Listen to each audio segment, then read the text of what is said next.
الصيف دخل علينا بحره ورطوبته، واحنا كمان لازم نخش عليه بكوبايه عصير مشبره. وكوبايه العصير دي دايما متعودين نشربها من عند عصاره العمده اللي موجوده في شارع الملك سعود في حي سيكو.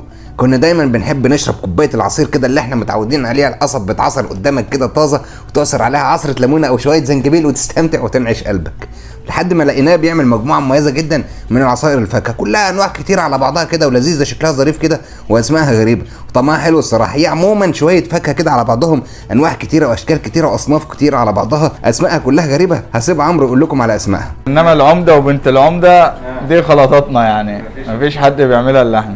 بس هو فيه مكسرات وبسكوت اوريو ومانجا. جميل. ماشي. وبنت العمده مكسرات وفراوله وايس كريم. مانجا شمام ده العنبوكه. ودي ليله العمده جوافه وتمر ومكسرات. وده عوار القلب اصفهاني مانجا افوكاتو.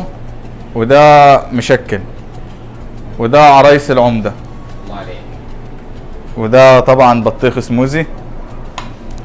ومعانا عنب اسود.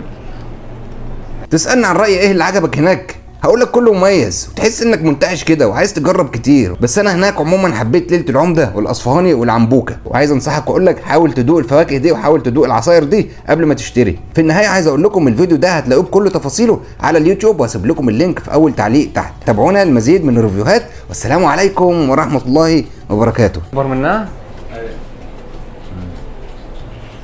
يعني انت عندك كده 2 4 6 7 اصناف اللي هم ايه؟ العصير الجاهز.